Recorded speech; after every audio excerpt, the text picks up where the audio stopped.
Salam sejahtera Malaysia, denyut nadi suara rakyat bergema di channel ini. Anak Datuk Seri Najib Tun Razak akhirnya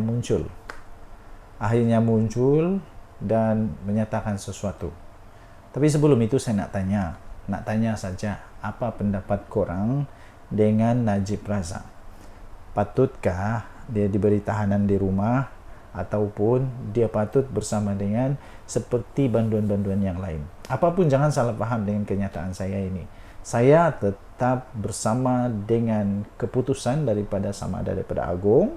Kalau dikatakan itu sah, sebab sekarang sudah sampai di mahkamah. Kalau dikatakan sah, saya tetap bersama dengan keputusan Agong. Apapun terjadi keputusan Agong, saya tetap bersama. Kedua, kalau seperti Datuk Seri Anwar Ibrahim kata, itu di luar daripada lembaga pengampunan dan itu kata mahkamah tidak sah, saya tetap juga dengan keputusan itu. Jadi mana-mana pun saya hormati Agong, saya hormati keputusan mahkamah kita, dan saya tidak pernah untuk bias kepada Perdana Menteri. Salah tetap salah, betul tetap betul. Tapi akhirnya sekarang ini anak Najib muncul untuk, saya fikir dia nak backup juga, backing dan bantu ayah dia juga. Kenyataan PMX, sahkan titah adendum wujud, kata anak Najib. Jadi ini daripada sabudin.com.net ya. Kenyataan Perdana Menteri Datuk Seri Anwar Ibrahim pada hari ini membuktikan wujudnya titah adendum yang di-Pertuan Agong ke-16 berkaitan dengan tahanan di rumah kepada bekas Perdana Menteri Datuk Seri Najib Tun Razak.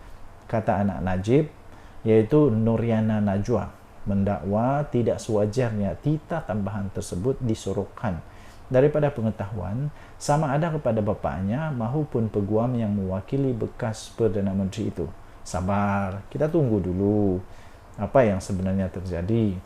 PM10 kata pendirian kerajaan selepas berbincang dengan peguam negara ialah titah itu tidak sah sebab ia tidak diputuskan dalam lembaga pengampunan. Titah adendum itu dikeluarkan oleh Yang di-Pertuan Agong ke-16 selepas lembaga pengampunan selesai bermesyuarat, kata dia. Jadi selepas itu, katanya, persoalannya kenapa main sorok-menyorok?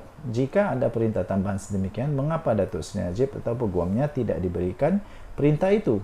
Saya fikir Perdana Menteri Malaysia, Datuk Seri Anwar Ibrahim, hanya mengumumkan keputusan, bukan mengumumkan apa yang dibincang. Rakyat Malaysia kena tahu, yang diumumkan oleh Perdana Menteri bukan yang dibincang, bukan yang satu-satu dibincang. Kalau diumum semua satu-satu yang dibincang, saya pikir ada banyak lagi. Mungkin ada beberapa lagi perbincangan-perbincangan yang lain. Mungkin ada banduan yang lain juga yang memohon untuk diampuni dan sebagainya. Takkanlah semua itu nak diberitahu satu persatu. Apa yang dibuat oleh Perdana Menteri Datuk Seri Datuk Seri Anwar Ibrahim, yang dibuat oleh Datuk Seri Anwar Ibrahim, apa yang dia buat adalah dia umumkan keputusan. Ingat, dia umum keputusan, bukan umum perbincangan. Jadi pada pendapat saya tak adalah yang nak disorok ke pakar, tapi yang diumum itu adalah keputusan. Jadi sekarang ini kerana memang sudah ternyata begitu, Datuk Seri Anwar Ibrahim taklah juga kata tak ada ke apa, tidak, dia mengaku juga kan. Beranikah Najib Razak buat macam gitu? Kalau dia terjadi, macamlah juga kes SRC International kan. Najib Razak kata tak ada, last masuk penjara. Sehinggalah Datuk Seri Najib Tun Razak terpaksa ke mahkamah untuk mencari kebenaran, katanya.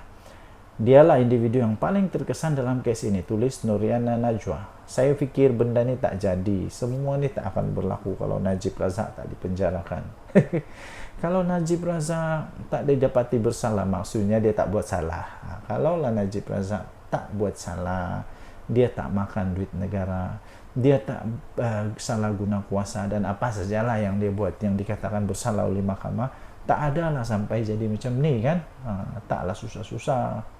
Aduh, apalah, kesian juga pada Najib Razak dan Nuriana ni, kesian juga. Tapi ya, apapun, kalau memang ada titah itu sudah sekarang diketahui dan kita tunggu hasil daripada mahkamah. Okey. Beliau mengulas kenyataan Anwar bahwa keputusan berhubung Tita Adendum yang di Pertuan Agung ke-16 berkaitan dengan tahanan di rumah kepada Najib mesti diputuskan dalam mesyuarat lembaga pengampunan. Beliau mendakwa kenyataan itu sekaligus menepis kenyataan Perdana Menteri sebelum ini. Katanya, akhirnya kebenaran pasti akan muncul. Mula-mula tiada maklumat. Enggan tiada maklumat. Dia kata mula-mula tiada maklumat, lepas itu mana sudah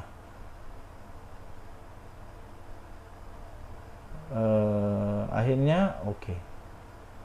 Kebenaran pasti akan muncul. Mula-mula tiada maklumat, enggan terlibat. Petang tadi PMX sahkan Tita Adendum itu wujud, katanya. Jadi sebelum kenakan Perdana Menteri Datuk Seri Anwar Ibrahim, pikir dulu apa yang pernah dikata oleh Najib. Nah, mula-mula tak ada salah dan sebagainya. Las-las mahkamah nyatakan dia bersalah. Begitu juga dengan Rusno Mansur, tak salah sampai bersumpah. Ingat tak lagi, tak salah sampai bersumpah dan sebagainya. Las-las, yang satu kena 12 tahun, yang satu kena 10 tahun, yang satu kena berapa juta, 210 juta, yang satu lagi kena hampir 1 bilion. Ambil kau. Jadi akhirnya kebenaran pasti muncul. Betul tuh, betul. Kebenaran pasti muncul. Anwar hari ini berkata beliau tidak mahu mencampuri urusan berkenaan, biarpun ditomah dan dilempar dengan pelbagai kritikan, kononnya tidak buat apa-apa. Jadi katanya saya sebutkan ini menyinggung peranan pengampunan dan wewengan agung. Itu jawaban saya bagi mengikut perbincangan dengan peguam negara dan maklumat dari Sultan dan Agung. Itu sebaiknya, kata Datuk Seri Anwar Ibrahim pada kenyataan beliau pada ketika itu. Jadi kita tidak cuba untuk meringankan, katanya, apa-apa keputusan yang dibuat oleh hakim. Tapi cara kita lakukan itu tidak disenangi setengah pihak dalam parti sekutu atau sebaliknya dalam kalangan yang lain di luar. Itu bukan kita persoalkan, tapi pendirian kita tuntas bahwa keputusan mesti dibuat dalam mesyuarat lembaga pengampunan, dan keputusan muktamad oleh Agung mesti juga dalam mesyuarat lembaga pengampunan, kata Datuk Seri Anwar Ibrahim. Jadi ini daripada Malaysia Gazette, diterbitkan semula di sabudin.com.net. Nah, sekali lagi saya pikir semua ini tak jadi, semua ini tak akan berlaku macam ni huru hara satu Malaysia kalau Najib tak buat salah yang dulu-duluan lagi. In the first place, kalau Najib tak buat apa-apa masalah dekat Malaysia, tak wujud benda ni. Tapi apa daya, Najib Razak sudah jadi banduan penjara, masuk di penjara.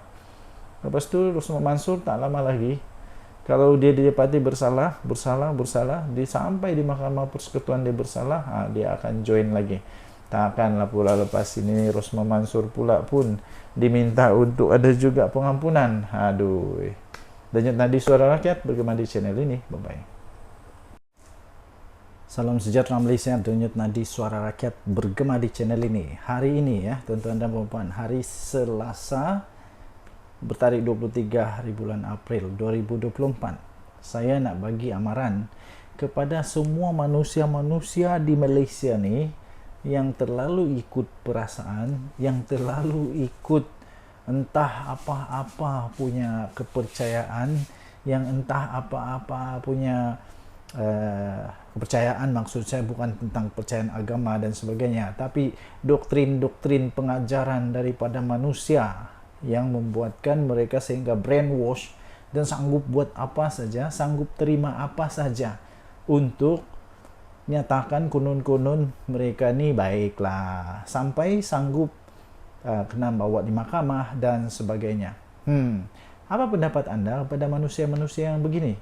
Memang patutkah mereka ini dibawa ke mahkamah atau bagaimana? Pada pendapat saya, tak kiralah sama ada mereka pembangkang kah, mereka kerajaan kah, mereka orang kepada Anwar kah, mereka orang kepada Muhyiddin kah.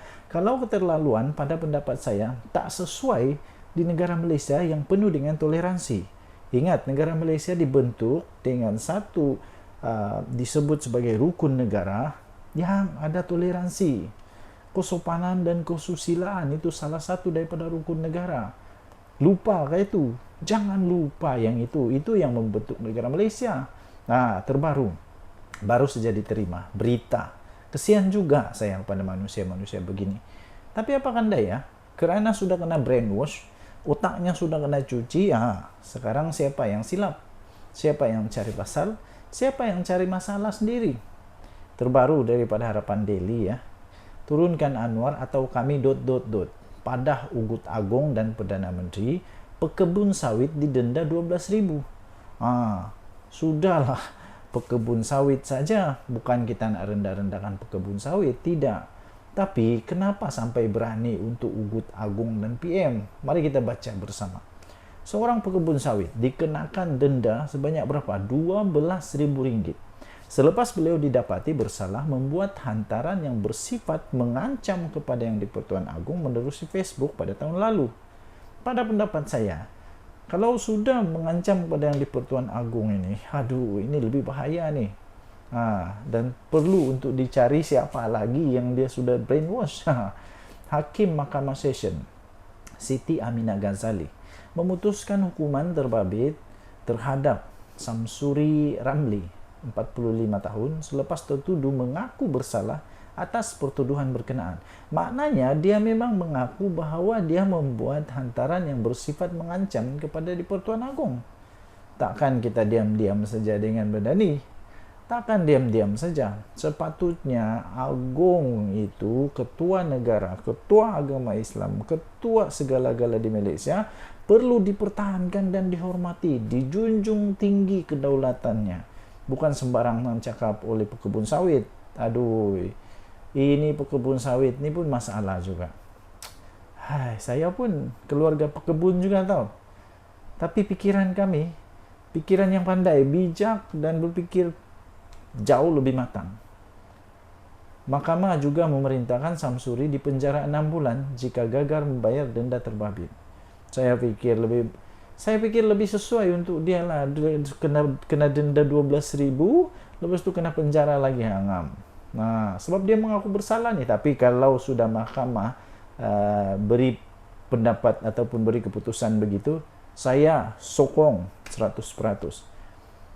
Saya sangat hargai dan hormati undang-undang negara Malaysia. Antara undang-undang terbaik di dunia. Apalagi yang kita mau? Kita perlu bersyukur ya. Mengikut pertuduhan, lelaki itu didakwa secara sedar. Dan dia mengaku, memang dia sedar lah. Sedar membuat dan memulakan penghantaran komunikasi yang mengancam sifatnya dalam bentuk gambar bertulis PN-Base, amaran anak muda kepada Yang di-Pertuan Agong.